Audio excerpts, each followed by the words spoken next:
reptilian creature, dragons. Right, so this one's mine. And I'm going back to the Element Encyclopedia of Magical Creatures, and this one's a long one. So grab a snack, grab a drink, grab a friend, settle in.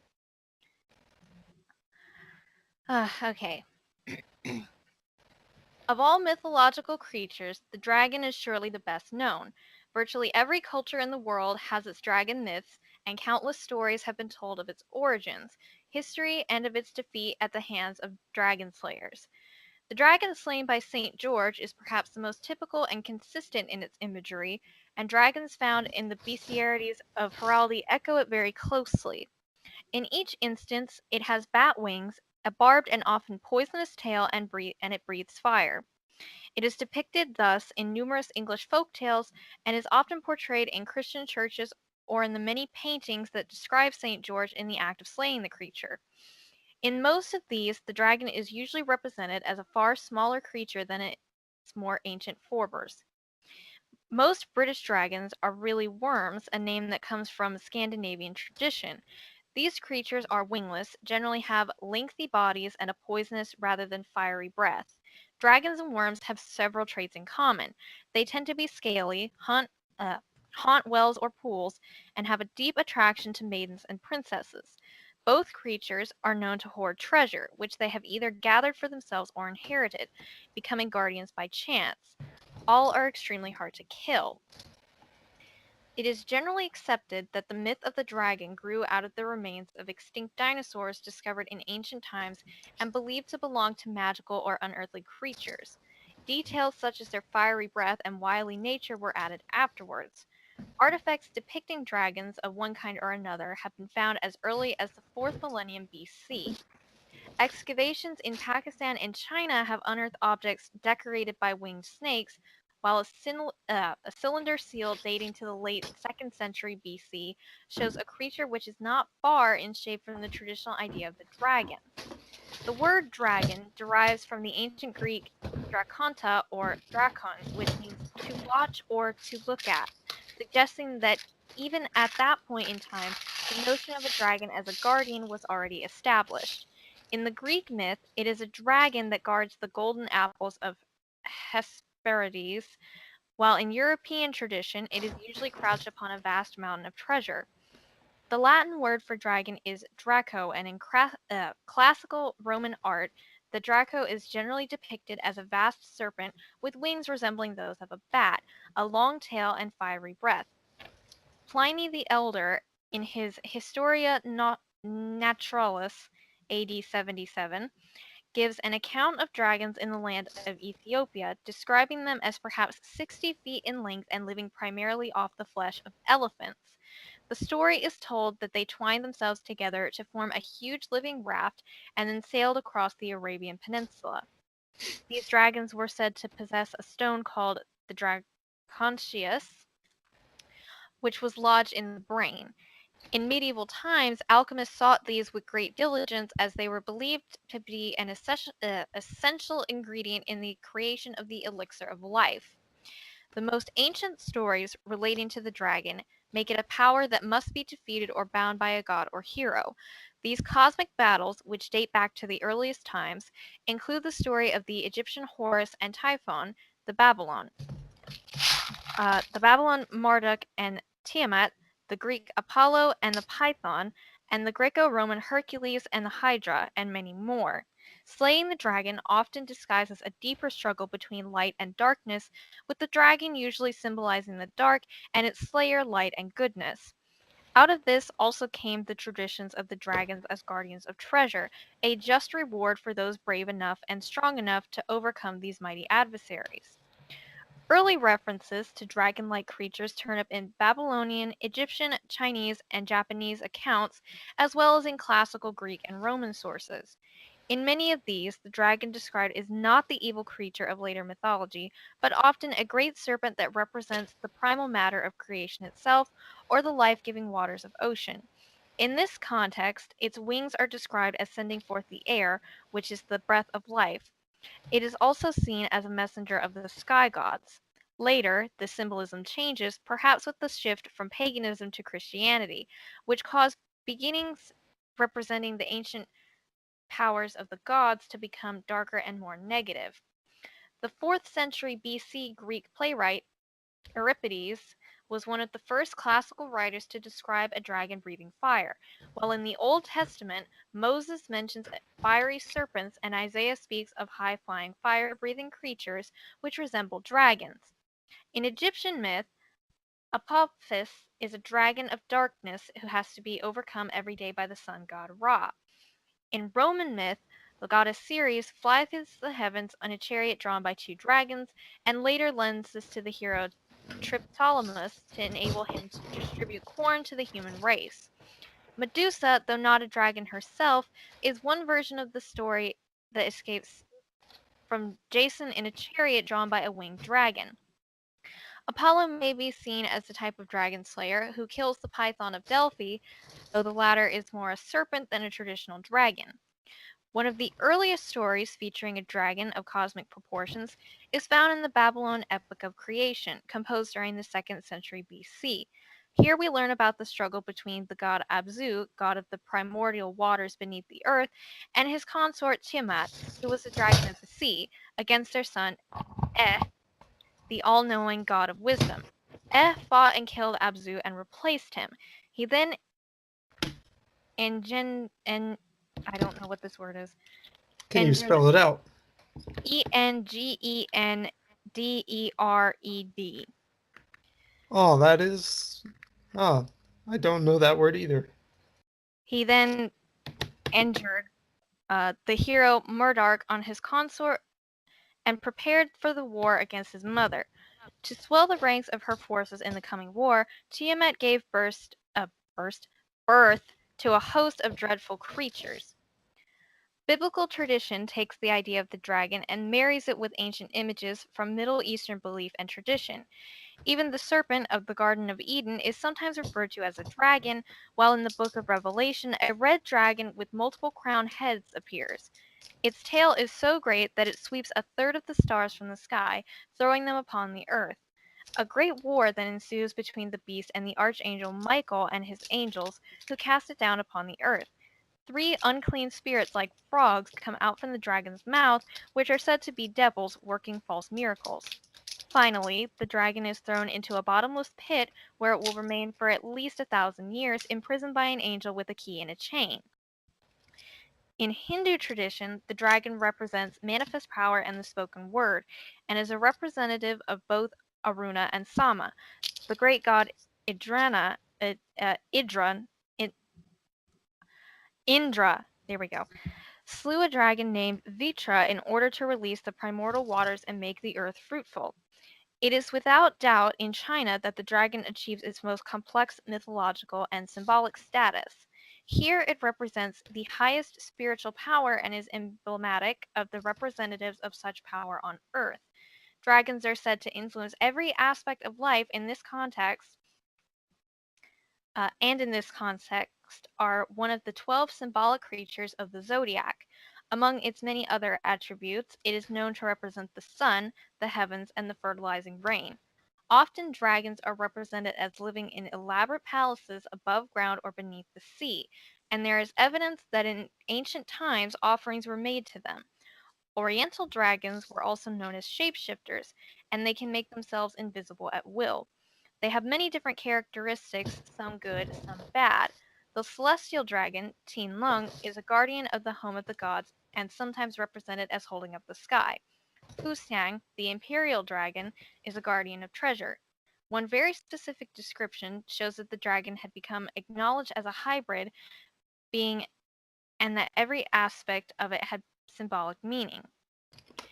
In both China and Japan, traditionally the dragon was able to change itself into a bird, and in a monastery in Kyoto, there is a painting depicting a composite creature, half dragon, half bird. In Japan, the dragon myth evolved its own pattern. An ancient story tells how a dragon was formed from part of the fire god Kaguzuchi. It produced rain and snow in response to the prayers of men. And as in both China and India, Japanese river gods took the form of dragons and were believed to bring rain. But it was only with the introduction of Chinese and Indian dragon myths that Japanese rivers became filled with dragons. Where's there's still more. In British folklore, there are several stories related to winged, fiery creatures, one being that of the Dragon of Kingston, who was eventually choked to death by a giant boulder that rolled down from a ridge into his mouth as he opened it to belch forth flames. The Dragon of Wantley in Lancashire was another dragon of this kind. An account of this creature from Legends and Traditions of Lancashire is typical of this kind of story. The Serpent of Handale in Yorkshire was a half dragon and half serpent, since it had fiery breath and a venomous sting. It was a great devourer of maidens until a young man named Skaw killed it when he set out to rescue an earl's daughter. The dragon that haunted Winlatter Rock in Derbyshire was probably the devil, who had taken this form in order to prey on the local population. The evil creature was finally driven off by a monk who stood upon a rock with his arms outstretched in the shape of a cross. His concentration was apparently so great that his feet sank into the rock and left impressions there that could still be seen in the 19th century. Apparently, the monk did not kill the dragon but drove it away. It took refuge down a mine in the Derbyshire hills, and the waters have been said to taste sulphurous and be slightly warm ever since, evidence of the dragon's presence. Dragons are less prevalent in Celtic tradition, despite the importance of the red dragon or Dreadgot in Welsh lore. A story is told of a gypsy boy who came to a village within a day of the time when every man save one had been devoured by an especially ferocious creature. The sole survivor pleaded with the gypsy to leave before the dragon came back, but as they spoke, a huge shadow fell over the earth, and the dragon landed right in front of them. As the monster approached, the gypsy boy held up his hand and said that if it tried to eat him, it would choke. The dragon expressed its doubts as to the truth of this and suggested a test. Then it picked up a huge stone and crushed it to dust. The gypsy bowed and asked the dragon if it could squeeze water out of the stone. Then, before the dragon understood what was happening, the gypsy picked up a muslin bag full of cheese and began to squeeze the liquid from it. Impressed, the dragon decided to befriend the gypsy. This kind of trickery continued for some time, and in each case the boy got the better of his adversary. Finally, having pretended friendship with the dragon, the boy invited it back to his camp. There they were met by hordes of naked gypsy children. When the dragon asked who they were, the boy said they were all his children and that they were so hungry he thought the dragon might make a good supper for them. At that, the dragon flew away and was never seen again. Dragons are particularly popular in the folklore and legends of Russia, and most conform to the classical type. Such natural phenomena as eclipses of the sun and moon are widely accepted to be caused by dragons, though when the heavenly orbs reappeared, this was taken as a clear sign that even if such mighty creatures as dragons could not withstand the power of the heavens, then mankind could survive them also. Most of the dragons in Russian legends and folklore are less intelligent than their counterparts elsewhere in the world. The appearance of the dragon can vary a great deal according to which part of the world it comes from. In some places, it has the head that is reptilian, while in India, it sometimes has the head of an elephant, a lion, or a bird of prey. In the Middle East, it usually is serpentine and may have many heads. The color of the dragon ranges from green, red, or black to yellow, blue, or white. Dragons seem to love ruins and are often found in ancient castles, palaces, or cities that have fallen into ruins. They are also found in swamps, deserts, and caverns, on mountains, and in the forest.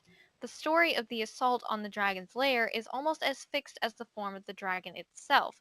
In almost every instance, the hero, once he has found a way to kill the dragon, ends by cutting off its head, tongue, feet, or tail, often to prove that he has killed the creature, but sometimes because it carries power of its own. Thus, in the Teutonic myth of the hero Siegfried, having defeated the dragon, he cuts out its tongue, getting some of its saliva on his lips in the process. Thereafter, he can understand the language of birds and animals. In Norse and Germanic tradition, we find one of the prime stories of the dragon in the epic poem Beowulf.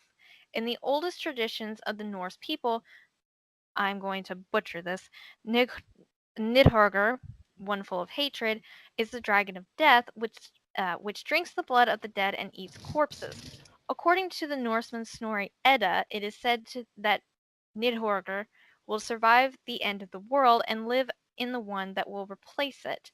Elsewhere, Nidurgar is described as living under the roots of the world tree Yggdrasil. I think I'm saying that right.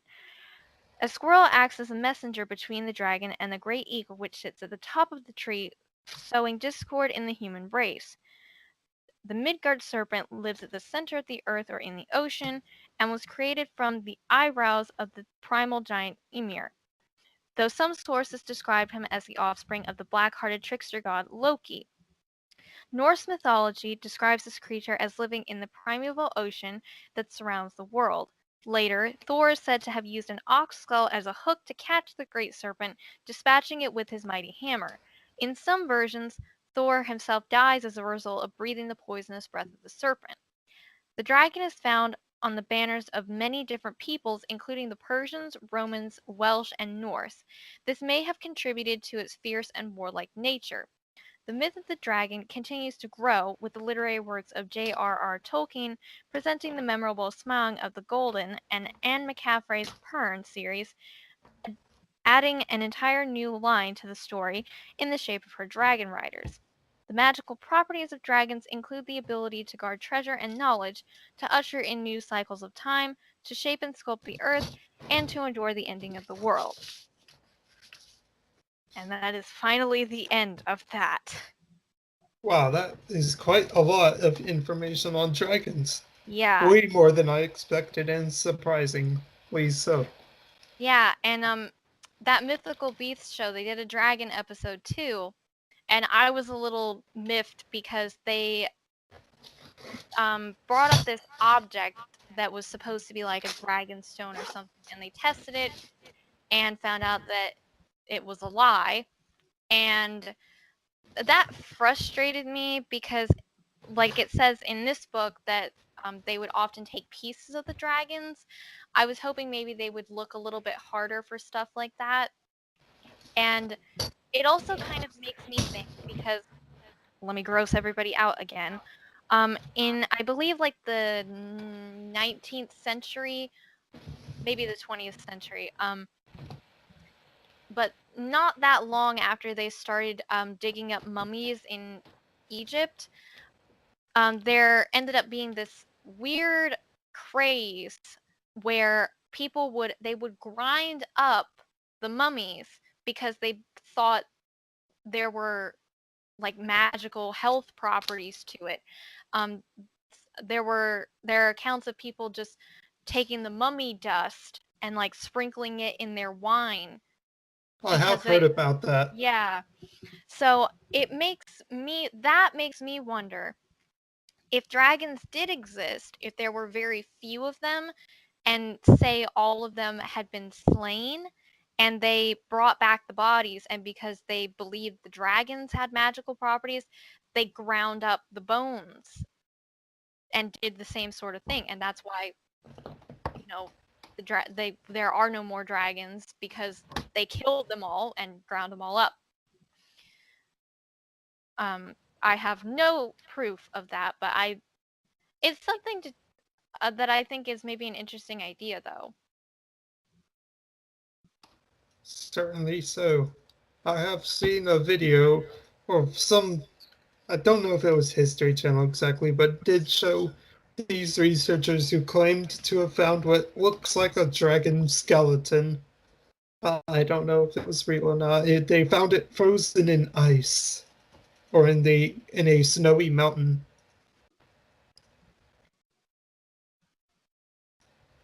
Well, And and there's this mockumentary called Dragons: A Fantasy Made Real, and it actually, I've seen it a couple times, and it treats dragons as if they are real and kind of shows you what the life of one would have been.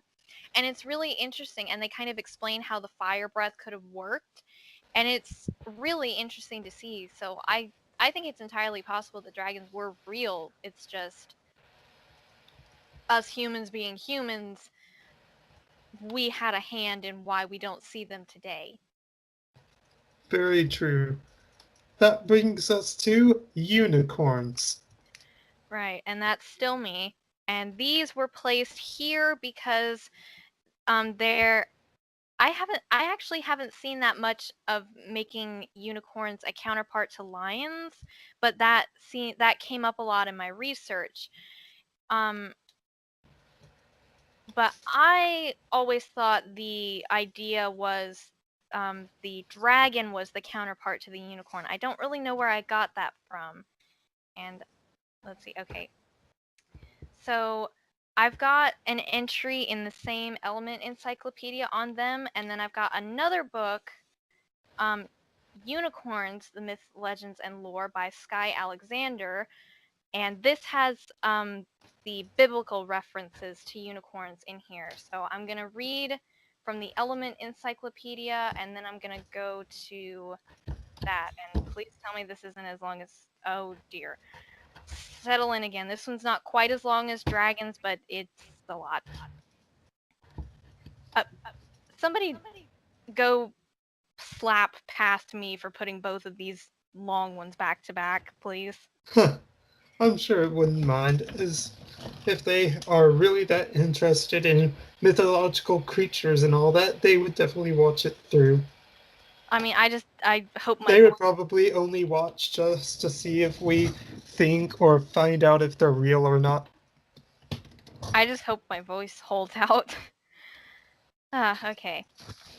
Power of the unicorn rests in its singularity. Despite variations in the mythology relating to this most elusive and remarkable of creatures, a persistent aspect of unicorn lore is that there is only ever one of them.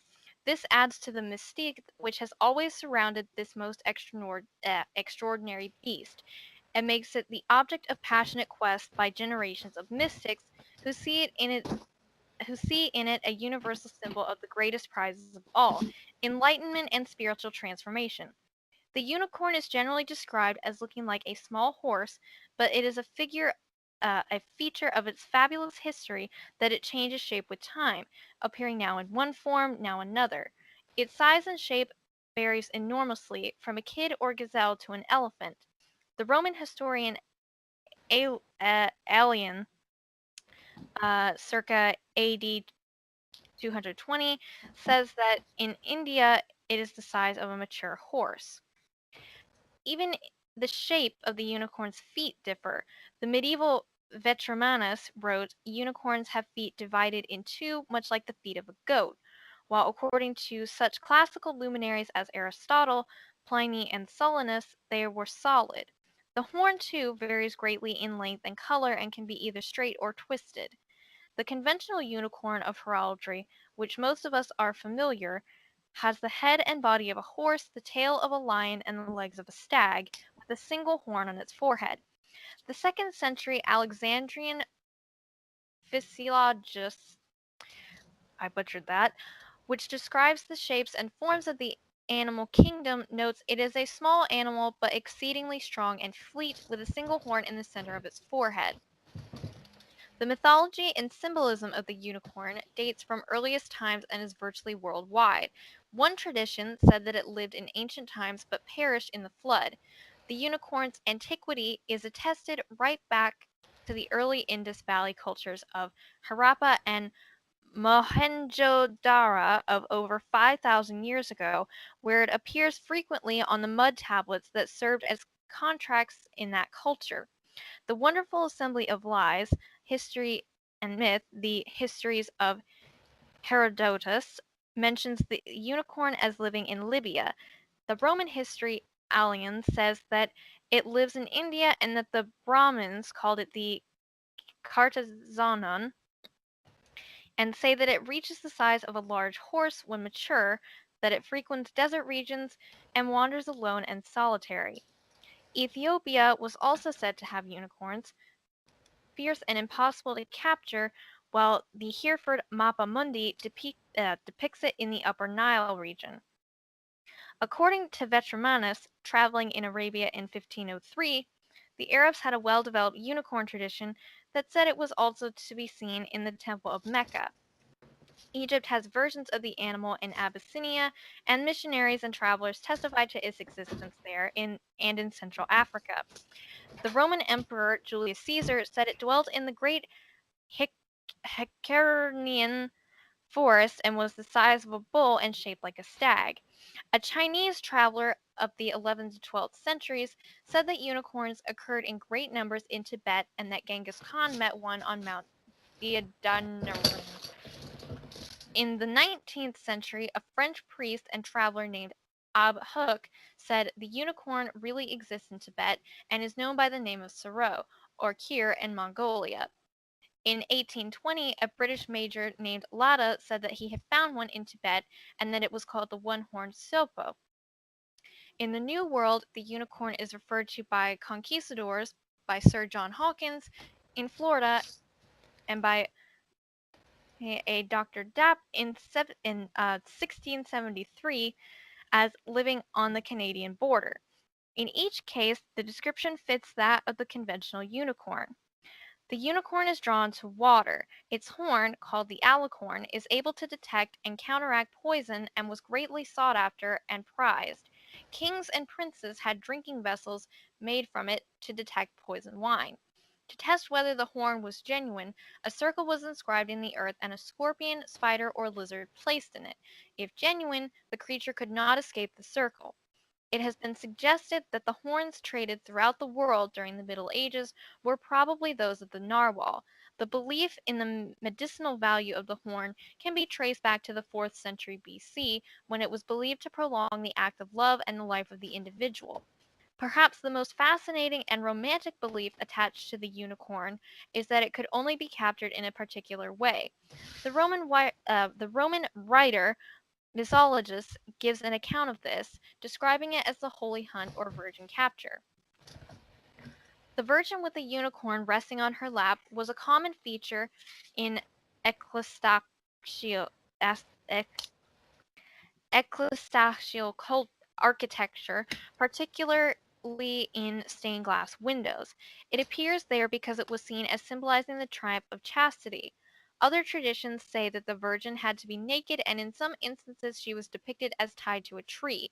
Medieval poets used the virgin capture theme to represent the lover being lured to destruction. Christian theologians prefer to see it as depicting the defeat of the devil, who can only be overcome by purity and innocence. Associating the unicorn with the Virgin Mary further extended such symbolism, but its chief association was with Christ, who, according to St. Ambrose, is the only begotten Son of God. It is also that aspect of Christ who raised up the horn of salvation. The horn, as an antidote to poison, is seen as representing Christ's power to destroy sin. In the earliest traditions of the Old Testament, the Hebrew reem is translated as monoceros, one horn. But in later versions, this becomes the unicorn or wild oxen and is a symbol of fierceness. In Hebrew, it represents royalty, power, and strength. Probably the oldest form of the unicorn is the Chinese qilin, a one-horned animal that is said to have appeared to the sage Huixi about 3000 BC, emerging from the Yellow River.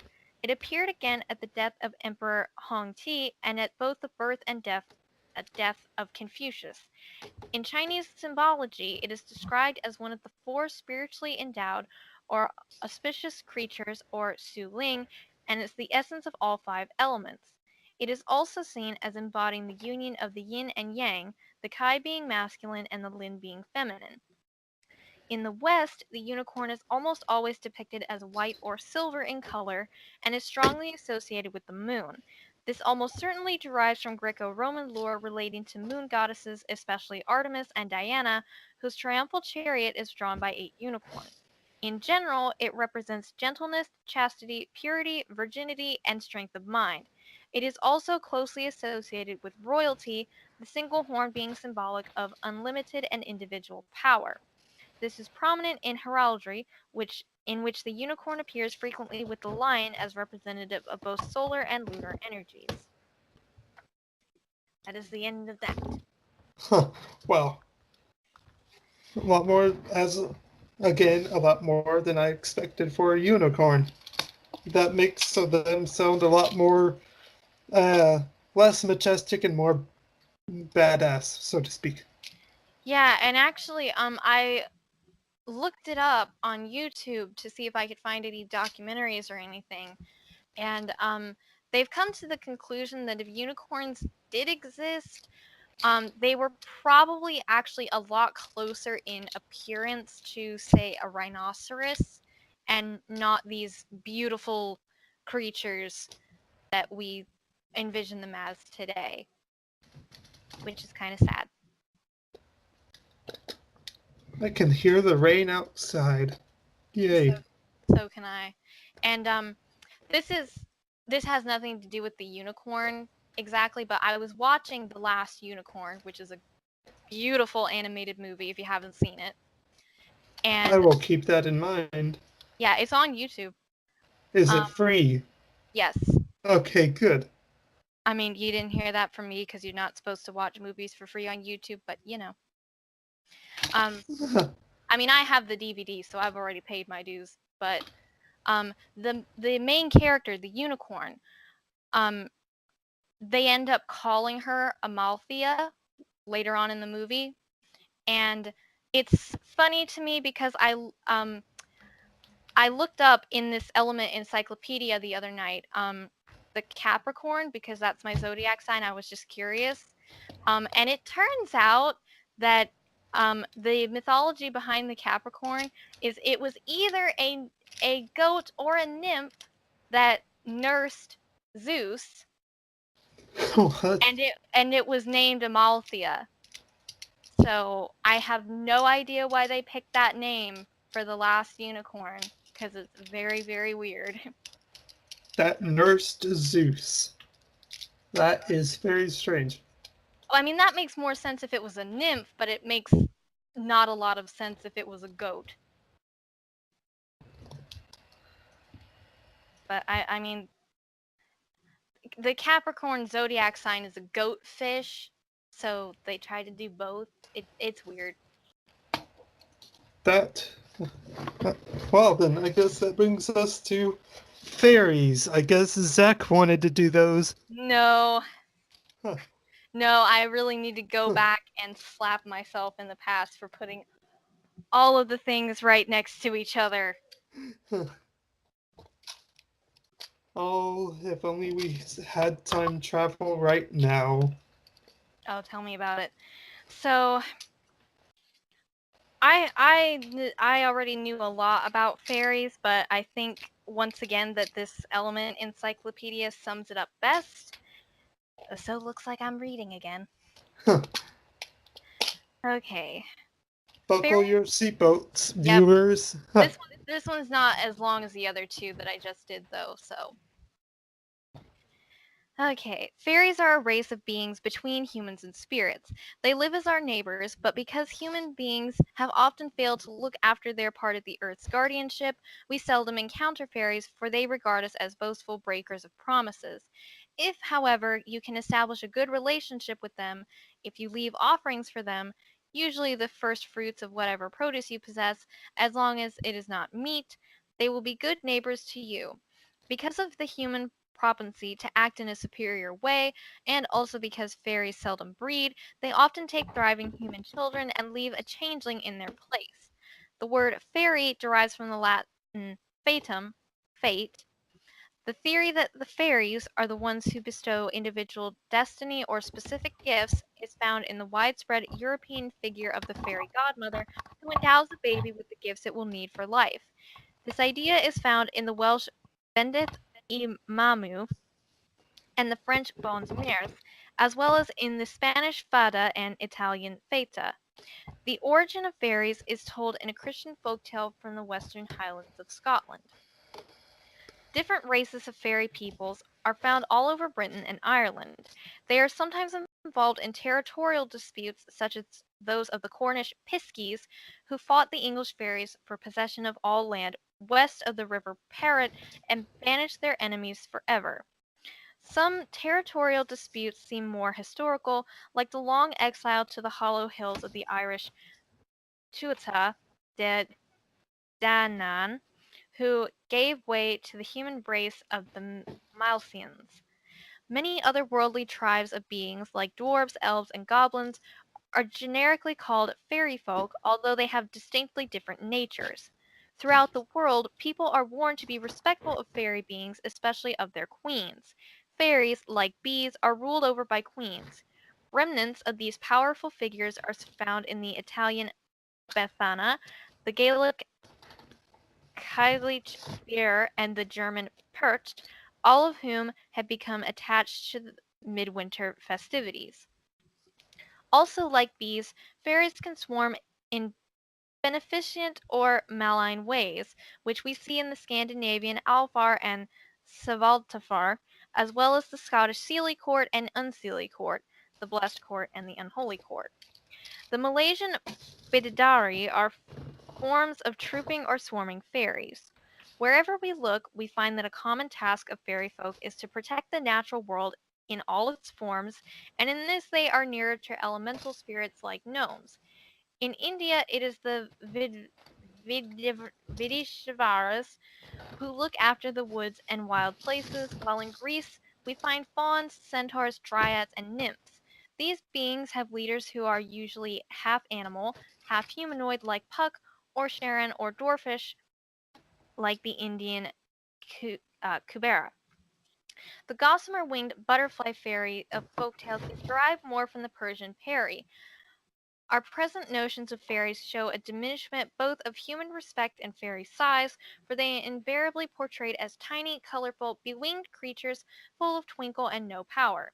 Such depictions are at odds with the vigor of real indigenous fairies who can appear in different sizes and whose actions are robust and even lusty. Fairies who hold a trust for the sake of the whole earth. Their wisdom and guardianship is a reminder to humans of the respect we must give to our environment, vigilant, faithful, and loving. And then, as a connection to that, I did think to look up pixies. And funny thing, in this book, when you go to the word pixie, it actually redirects you to the term piskie, which is instead of pixie being Pixie, this is Piske. Huh. And I'll go ahead and read this entry as well while we're on the subject. In the West Country traditions of Devon and Cornwall, in Somerset where they are called Pigseas, with a G, Piskey is a name given to the fairy people. Piskies vary in size, but have red hair, pointed ears, and noses that turn up at the end. They customarily wear green. There is a widespread tradition in the West Country that Piskies are the souls of unbaptized children, or the souls of the ancestors who died before Christ's coming. Since they were unable to be baptized, they remained on earth, being unfit for heaven, but not wicked enough for heck. The most common tale told about Piskies who afterwards say they Whoa. have been Pisky-led. Piskies are said to be very territorial, and they fought a battle with the other race of fairies for whom they defeated and banished to beyond the River Parrot, so that everything to the west of the river is Piskyland. They are reputed to steal horses, which they ride round and round in circles or gallitraps. This is the cause of fairy rings. To step into such a gallitrap is fraught with danger, for it is said that you will enter into the power of the Piskies. It was a common belief that if a criminal set even one foot into a gallitrap, then he would be hung. This accords with the well-known hatred of all fairy folk for human deceit and dishonesty. In the film Harry Potter and the Chamber of Secrets, the vain, self-aggrandizing teacher Gilderoy Lockhart unleashes a cage full of Cornish piskies for his unfortunate pupils to capture. So, yeah, they kind of really overlap in mythology a little bit. And I thought it was maybe kind of necessary to pair them together since they're usually kind of associated in the modern time. Huh. I guess that brings us to our last two things that are marked with asterisks or stars, and that's dryads and aliens. Dryads Right. being the first. Yeah, dryads were also mine. Aliens are Zach's, so I will do dryads and then I get a break. And they were marked because they're kind of the oddballs of out of all of these creatures. I mean, the dryads kind of fit in with fairies, But there's not a whole lot to them because they're just tree spirits, and aliens are just kind of, they don't Aliens. really fit in anywhere. Yeah, so here's the short little thing about dryads. One of two species of guardian tree spirits found in Greek mythic tradition. The others are the hamadryads, however you pronounce that, who are permanently attached to their trees and sometimes die when their trees are cut down. Dryads, on the other hand, are able to leave their trees and wander or dance in the groves of the forest. They are often described as companions to the moon goddess Artemis, and they also sometimes accompany Dionysus, the god of wine. It is considered unlucky to see them or remain in their company. The name dryad comes from the Greek word dries, meaning oak. And that's pretty much it. There's really not a whole lot to them. They're tree spirits. Truth. And now we're at Zach again, finally, with aliens. Aliens, the grand finale, sort of. Aliens being told to us by an alien himself. At least I'd like to think so. He must be an alien because he's invisible on So my screen. aliens.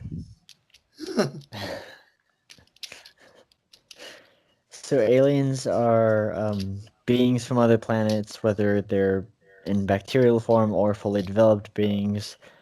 Mars is said to have frozen water beneath its surface, and there is also signs of rivers, lakes, in Mars or on Mars that shows that at one point or another there were bodies of water on the surface of Mars. Mars used to have an atmosphere like Earth, but the core kind of like stopped producing the magnetic field for it, and the atmosphere was stripped away.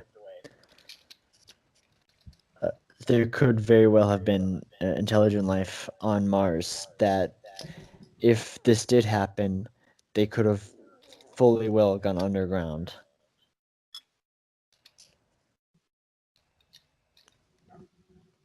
Or that they could have possibly adapted. In terms of bacteria, though,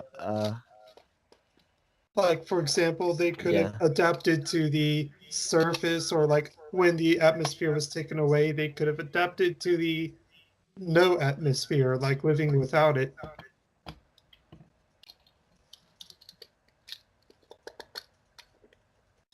I mean, they probably would have died off before that could happen, but there could be bacteria in these frozen. I mean, I think there is bacteria in these frozen parts underneath its surface. But asteroids and meteors that were pretty much knocked off of Mars or other parts of planets, moons, and everything, etc. The ice on these things, asteroids and meteors, could contain bacterial life. And when, for instance, meteors become meteorites and crash into Earth, they could spark a new form of life to develop and evolve on Earth. And these are a form of aliens in that sense because it came from a different area, from space, and were bacterial and created life. Mars is said to have a liquid lake, though, underneath the southern pole. This was found by Italian researchers and other European researchers. They both discovered that there is a body of water that isn't frozen underneath the southern pole, which is interesting because there are dozens of scientists that do field research on Earth, like different areas of Earth that are extreme, harsh environments, to test out to see if bacteria or microbial life could exist. And in most cases, they do find out that it does exist there. And the areas that they test out are areas that are similar to other planets and moons that have the similar features. So we can look to the Mariana Trench being one of these areas on our own planet as having life fully developed, evolved, not really evolved, but fully developed, and living in this deepest, darkest trench of the world that we know of, there could very well be fully formed life underneath the southern pole on Mars, and we have no idea. Huh.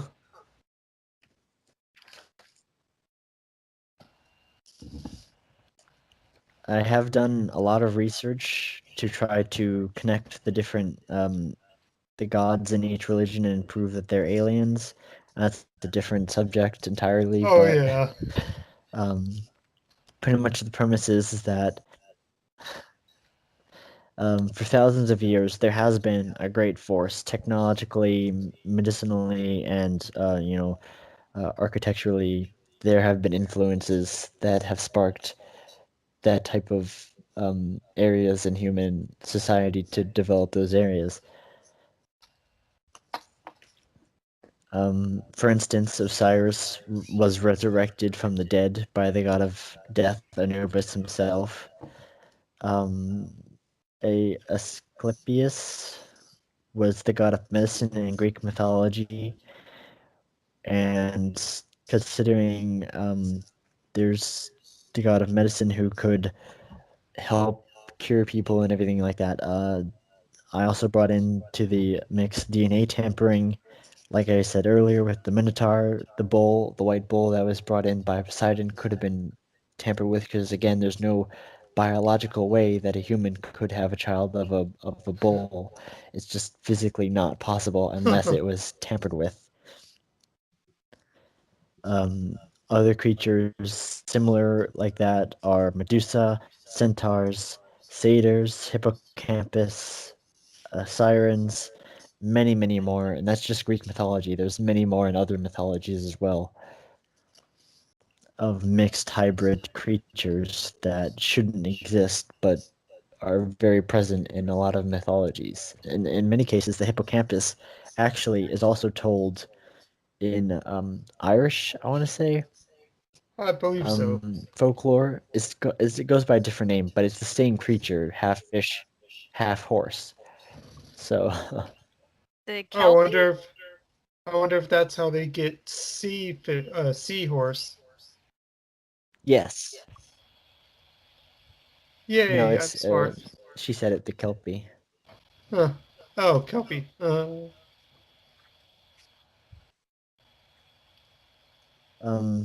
The pyramids have also been looked at.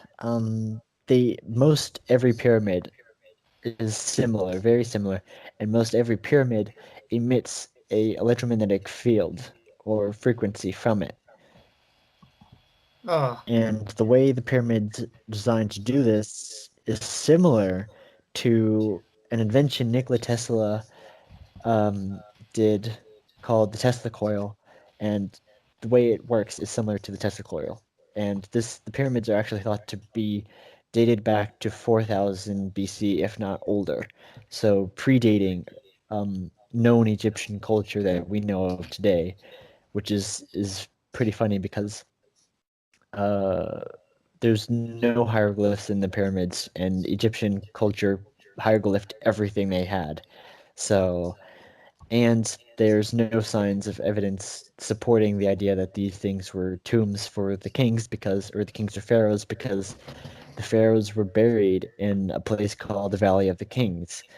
So they weren't tombs and they weren't Egyptian. So they predating that, and they emit this energy from it. really? Mm-hmm. That's interesting. That's cool.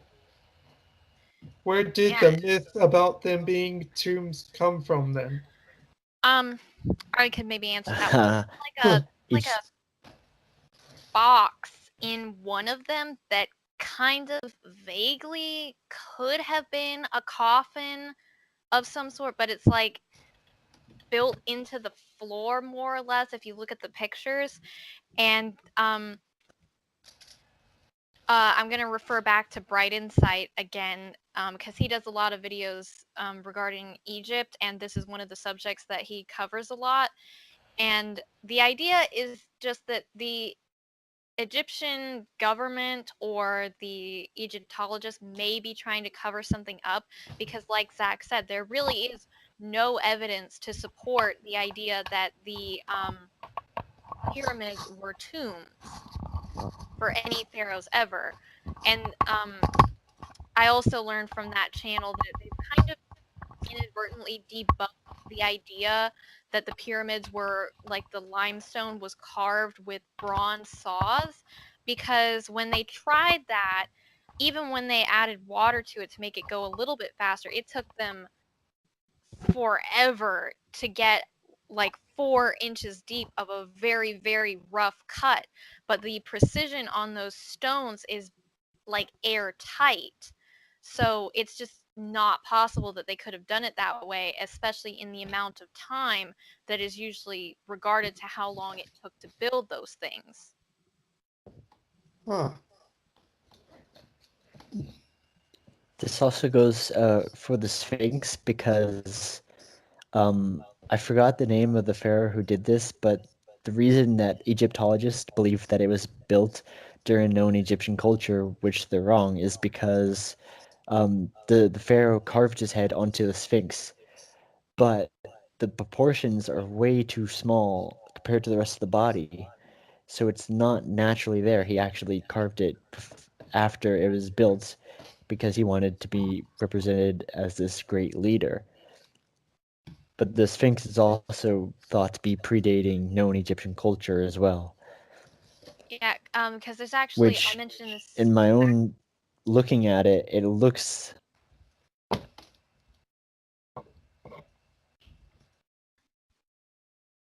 Because my own looking at it, it looks without the pharaoh's head, it would have been a representation of Anubis, especially if it predates known Egyptian culture, because the Egyptian culture pretty much starts off at the idea that Anubis was just the god of death, but before Osiris died, Anubis would have been the god of the underworld and the god of death.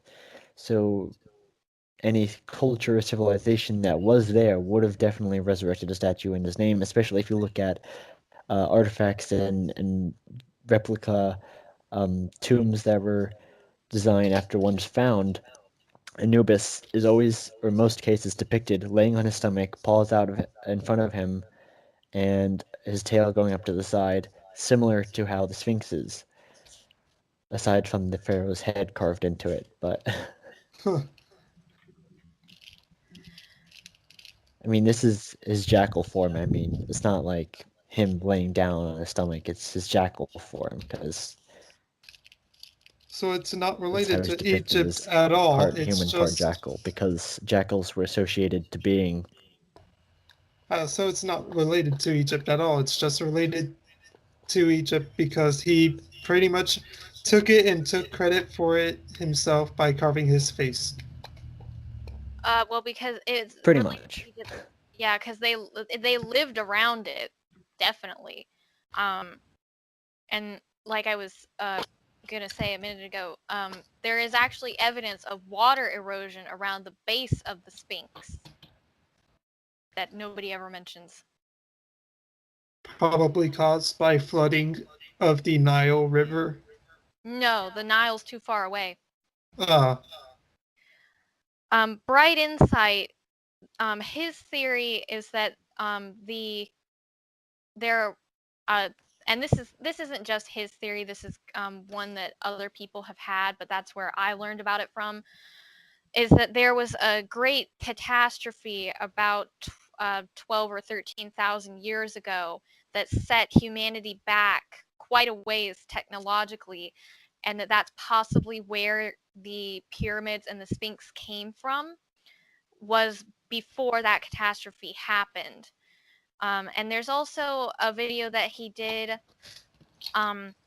where he talks about a culture that they've found that actually predates Egypt, and it carries a lot of the same features, like the deities with animal heads. I think it started with an S, and I don't think it was the Sumerians, but it might have been. So the idea Yeah, is Sumerians. that, okay, but then the idea is that that's where a lot of Egyptian culture came from, and they just kind of moved into this place where the Sphinx and the pyramids already were.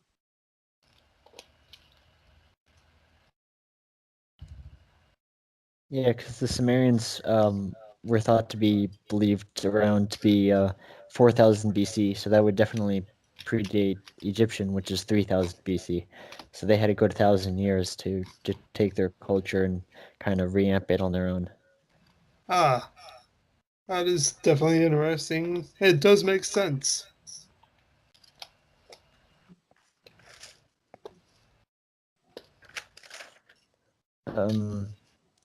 I also talked about in my notes here the Aryan city I brought up earlier.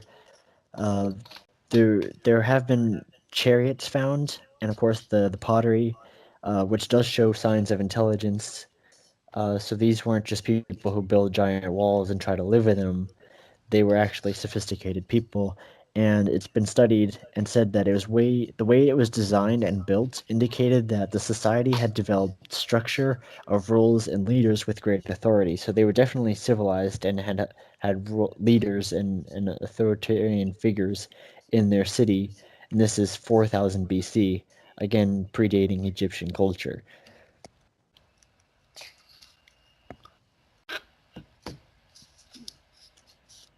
A body of a woman was found to date back to 2,000 years ago, and this is a woman found, or skeleton of a woman found near the Aryan city, and she has an elongated skull. I heard about that. Um, there are many tribes all over the world practicing elongating their skulls, and this is a painful process. You have to take bands and tie them around children's heads and or vigorously massage their heads every day That's to kind get of them. dark. Yeah, it's a very painful process, so it's not one you want to take lightly. But a lot of people do this. A lot of tribes do this, and some cultures in different areas of the world all do this. Um, and it's believed that if you do this, um, it gets you more intelligent. They believed it would make you more intelligent and closer to the world of the spirits. So take it as you want, but I take it as some great force had come down with elongated skulls, taught us things, and in doing so, we thought we could try to be like them and elongate our own skulls because we thought it'd make us intelligent. And look where it got us now. Egyptian pharaohs even did this at times, King Tut being a good prominent one. Um, and pharaohs themselves are thought to be descendants of the gods in specific ways. So the fact they had this done to them and were pharaohs themselves shows that they had some influence as well. And it's funny because the earliest time period an elongated skull had been found and dated back to was 10,000 BC. So Wow.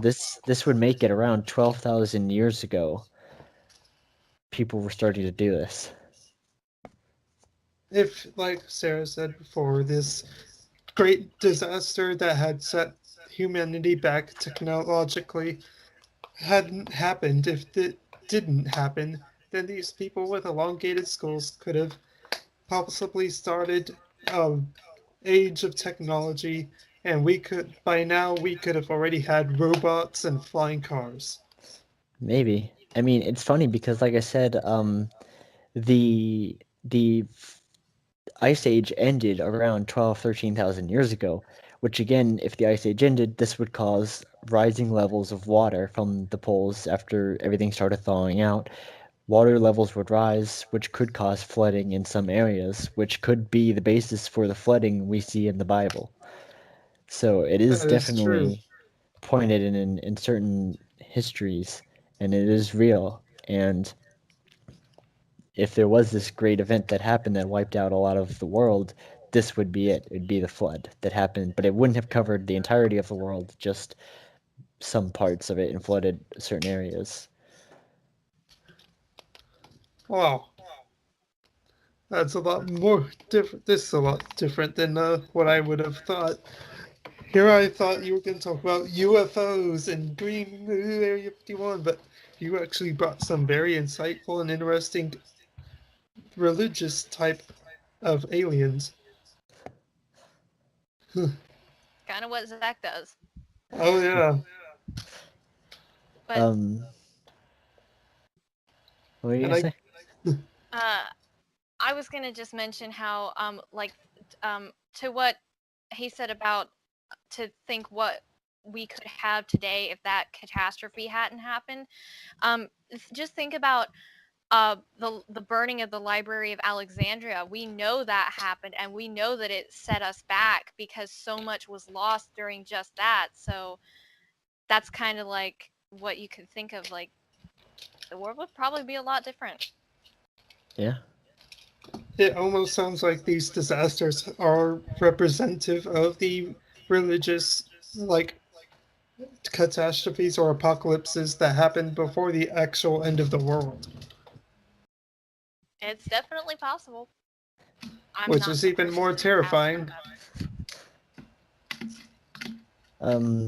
I did, like I mentioned earlier, I think reptilians. I did compare the religions to try to prove that they were real. And it does definitely point to a giant story being told that was based in reality. Again, like I said, with the flood happening and ending, or the ice age ending around 12, 13,000 years ago, and then this event happened that devastated humanity, with the flood being based in reality from the Bible. But There's you never, definitely but you never ser- know, because yet again, religion was wrong about 2012's apocalypse. well, actually, that wasn't religion. That was us trying to decipher what something was. Mayan calendar. Oh, It didn't actually tell us it was going to end. Yeah, my dad's theory that there is no research backing this up, but what my dad said all the time when that happened was that they just ran out of room on the rock that they were keeping track of the days. That's why it ended. I have no idea if that's true or not. Probably not, because this is that's my a good dad. theory. Yeah, I mean, I looked it up. If they ran out of room for 1 year, if they ended the year on one stone rock, they would have started on a different monolithic stone, and they would have continued it there. But if they died off before they could write another one, that would be all that was left of them. Ah, Of course, you also have to take into consideration of we have to find the stone first. Yeah. and we have to make sure that it can properly store this information without decaying too fastly or eroding. Well, no, I Um, mean, like, we in the modern day have to find the rock to determine if that was the last one. Oh, yes. And who knows where those could be if they're still, like, readable. They could be buried under water, buried under sand, dirt, who knows? So as I've stated earlier, with the pyramids being the fact that they are predating Egyptian culture and emit an energy from them, they actually the three pyramids there align with Orion's belt, and the pyramids themselves are built so precisely that modern humans can't even recreate it, and we have all the tools and advancements we have nowadays. There's no way that they should have been able to do this 4000 BC or earlier. Maybe it was a coincidence. There's no coincidences. Yeah, and this there can be coincidence. Like, if you Thank you, Sarah. I mean, well, Mystic. no, this is getting a little off topic, but I do want to bring up that there can be coincidences. Like, if you look up the U.S. presidents, you can find a bunch of coincidences between them that make a lot of them seem like they had some kind of weird connection. But With The I'm with Simpsons Zach. being able to tell the future. Well, I'm with Zach on this one not being a coincidence because if you look at the data, a lot of it is so precise. Like, even today we struggle with laser cut technology to cut things as perfectly as like the pyramids in Egypt are put together, and other structures as well. There are other structures in Egypt, and there are other structures from ancient cultures, some of them also pyramids, that they're just made with such airtight precision. It seems incredibly unlikely this is just a coincidence. True. Um, This is all you have for aliens. I would like to add. No, I Why got one more. Oh, okay. Well, I want to ask this real quick. Why did they make the pyramids in, well, pyramid shape? Why specifically a rec or a square-based pyramid shape? That I can't tell you. I just Yeah, know they don't know. Maybe it I was just just easier for them to build because it added steps for them to walk up and big steps. down. Very big steps. Um, One last thing is that Norse mythology also depicts something that they should not have known about, and this is not present in other northern cultures or religions. This is only really present in Norse mythology, and that's Ragnarok. Because Ragnarok, before Ragnarok even happens, there's what's called a Fimbulwinter, and this is a 3-year long devastating winter. And the only reason it ends in 3 years is because that's when the giants come and kill everybody. But the Fimbulwinter actually relates to the Ice Age, because the way the Ice Age even started um, is that the magnetic poles flipped, and when they did this, it weakened the magnetic field, allowing all of this solar radiation and particles from space to pretty much ram Earth. And in doing so, it fluctuated the temperatures and weather system of Earth, causing the Ice Age. And it repeats, and scientists actually say we're due for another one I was about to because, say, are we due for another one, or is yeah, it possible it could happen again? it happens, it repeats indefinitely, but we are pretty much due for another one. We're just waiting at this point. Yeah, Uh, we're overdue for our ice age. We're just sitting ducks. but this no way that they should even know about it, because in their culture, in some stories, if you find some stories about Ragnarok at the end of Ragnarok, sometimes the gods come back and the cycle kind of repeats. In some cases, it just ends. But the repeating ones are interesting because, again, they knew about this winter that was coming. They should not have known about it. Even if it was passed down, it should have been present in other cultures, in other religions in the northern areas, as well as, um, I mean, it would have definitely changed over time, considering the end of the Ice Age was 12, 13 years ago, 1,000 years ago. Um, all that time, Norse mythology would have definitely had a different idea of what it was, but they didn't. They had the similar idea, and they knew that it was going to repeat. Ah, And one last little note here is that modern day humans have actually put together DNA from two different species, uh, a spider and a goat. wait, what? Yeah, Really? they've spliced a specific genome in a spider to get a specific type of silk from it that's stronger than steel, and they integrated it into the goat so that way the goat produced it within its milk so they can get more quantities of it. That is very interesting So if we're and doing that weird. now, a species that helped us thousands of years ago would definitely be twice as advanced as we are today. Yeah. And that's kind of horrifying. Oh, it's I know about it because Matt Pat mentioned it on an episode of Film Theory. Was it Film Theory or Game Theory? I'm not sure. He was talking about Jurassic World, I think, like dinosaurs and stuff. And he also brought up that apparently there are glow in the dark cats. Yes, there are. And There's also glow-in-the-dark spiders, scorpions, and other like bugs and creatures. yeah, and like Mice. we've also sort of the basis for some of this stuff is like breeding hypoallergenic cats and dogs. They don't produce the dander that makes a lot of people itch and sneeze. That was kind of a precursor to this sort of genetic modification. Huh. There's also bioluminescent, I think, fish. I can't remember what I was reading, Jellyfish. but That's how they got the glow in the dark cat. They no, it slice. wasn't jellyfish. I can't remember what animal or sea creature it was that was bioluminescent. Well, And it was used for some sort of toy or whatever. oh, I think I have heard of that before, but I don't know what it was called. Oh no, I was thinking of the glowing water at those beaches, bioluminescent plankton that makes the water glow at certain beaches like uh can't find it here.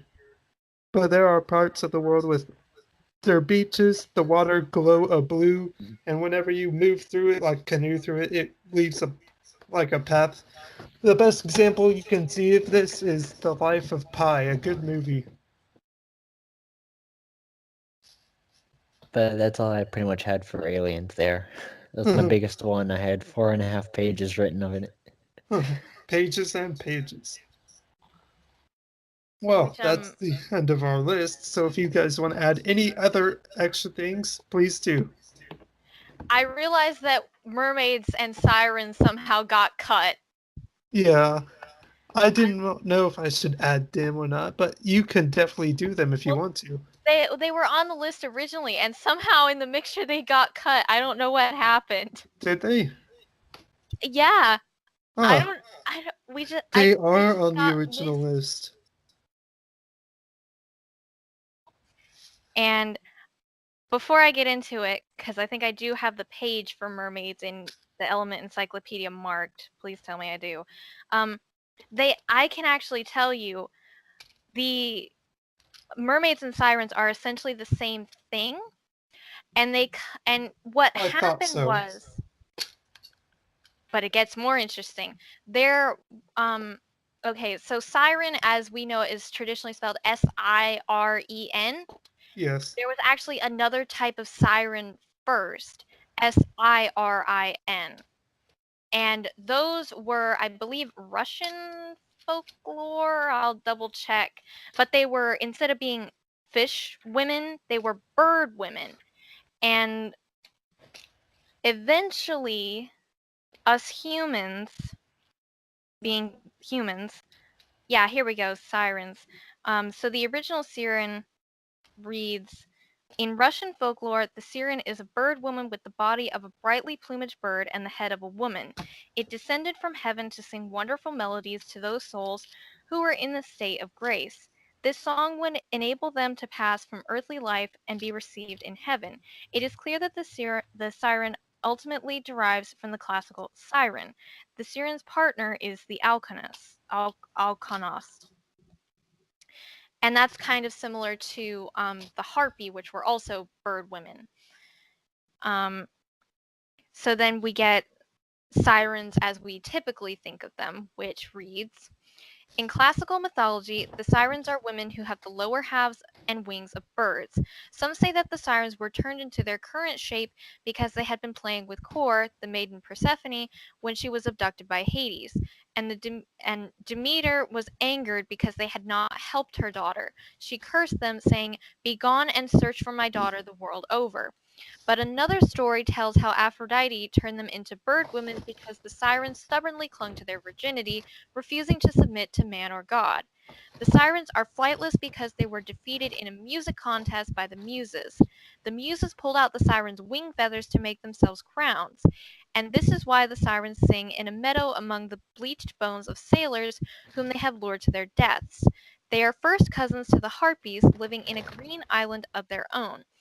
When the wind drops at midday, this is the time that people succumb to the sirens. Homer speaks of only 2 sirens, but other sources say there are 3. I'm going to butcher all of these names. Paranthrope, Lycosia, and Ligeia, Maidenface, White One, and Shrill, but yet others suggest an even greater number. The names given to them are Agalope, beautiful face, Aglaphonus, beautiful voice, Mulp, music, Pisano, mind persuader, Raiden, improvement, Tellus, perfect, Thelexpia, soothing words, and Thelexiope, persuasive face. Odysseus met with the Sirens on his return journey from Troy, but he was forewarned by Circe, who suggested that he plug the ears of his men with beeswax so that they might not be overcome by the Sirens' song. But Odysseus wished to hear their song and not succumb to it, so he asked his men to bind him to the mast and refused to untie him until they had passed their lands. Pairs of sirens were carved upon classical tombs, such as angels are carved upon Christian ones. They were shown lamenting and singing dirges to the music of the lyre, but it is also possible that they have designs on the bodies of heroes buried in the tombs, since the soul was believed to leave the body in the form of a bird, and, like the harpies, the sirens stood by waiting to catch the fleeting soul. The name siren seems to derive from "sirazine," to bind with a cord, which describes the action of the siren very well. In later European legend, the sirens tended to be portrayed more in the manner of mermaids or with fishes' tails. Isidore of Seville was responsible for giving them scales and webbed feet. And let me see how long the mermaid entry was. I believe it was pretty significantly long, so... Yeah, I'm not going to read all that, because I think we all know what a mermaid is at this point. Yes. And if you look it up, mermaids most likely they were actually sightings of things like seals and creatures of that nature that have like the finned webbed tail that mermaids are usually associated with, and they were probably spotted by seagoers that were suffering from scurvy, which is what happens when you're on the ocean and you don't have access to like fresh fruit. So, and there's also probably the most famous instance of a mermaid hoax is the Fuji mermaid, where some guy stitched together The skeletons. yeah, it was like a chimpanzee and some sort of fish, and it was seen as pretty real for a while there, but they eventually found out and they were like, wait a minute, you lied to us. I bet he got a lot of backlash when people found out. I would imagine so. Of course. Do you believe that there could be a type of fish person underwater? Yes, I Yeah, do. because I definitely believe in Atlantis as well. I got a fun story about that one in just a second. As far as science is concerned, it's actually not that far off that there could be like a human-fish hybrid, like just because evolution like evolved to live underwater. It's actually not that far-fetched of a theory. But, and one more thing about the siren thing before we move on. One of my favorite fictional portrayals of them is the Water Song series by Amanda Hawking, because she took both halves of that. She took the bird women and the mermaid thing and she meshed it together, and it is the coolest thing, easily one of the coolest fictional interpretations of a mythical creature I think I have ever seen. And You said it was Water Song? yeah, the series is called Water Song. There's 4 books in the series. Oh, I thought it was like some...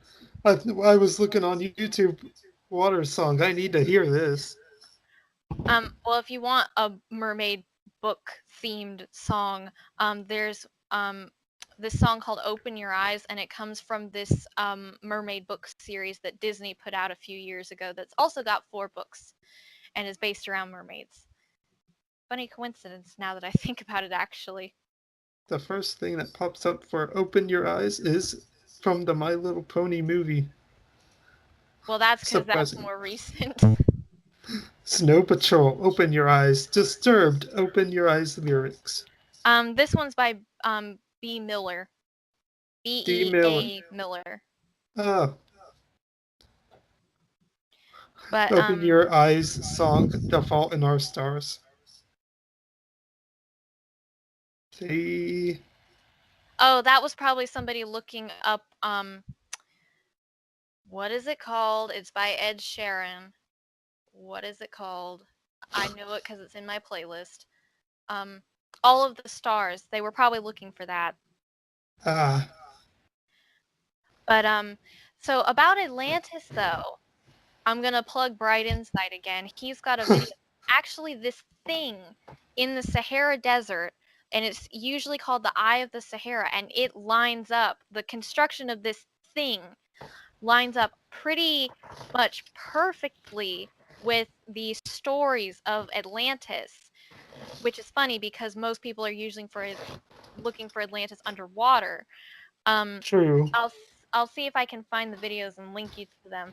But he's done 2 videos on that subject, drawing the parallels between the writings and stuff. And it was really cool to me because it's like Atlantis has been in plain sight the whole time. It would make sense because by most accounts, Atlantis isn't known by Underwater City. It's known by the Lost City of Atlantis. So it could be lost in the mountains. It could be underwater. It could be in the desert. Excuse me, 3 videos. Ha! Series.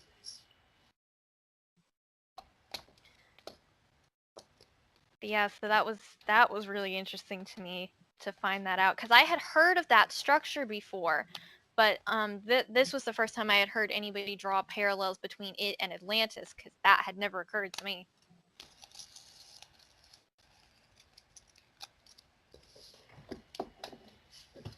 And I believe that's all you have on the Sirens and Mermaids.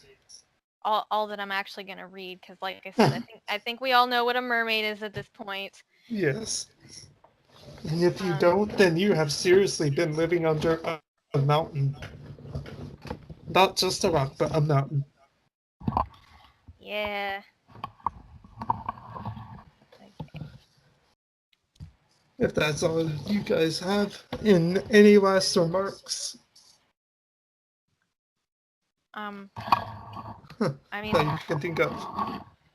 I will plug this book I've been reading from one more time, the Element Encyclopedia of Magical Creatures, because this thing is amazing, frankly. It It's looks big and thick, full of stuff. I mean, it's not that thick. It's about the size of a standard chapter book, pretty much. Well, in that case, thank you for coming on, everybody. Thank Zach and Mystic Sparkle Wings for coming on and doing this segment today. I appreciate it, guys. Thank you. No You problem. are very welcome. I bet this has been a lot of fun research for you. And It was, yeah. guys, don't forget to like, comment, and subscribe. And hit that little bell icon next to the subscribe button so you can get notified of when I upload more videos in the future. Share this video with your friends, especially if they're really into any of these creatures listed. You can timestamp the specific ones if you want to. Thanks again, watch again, and I'll see you next time.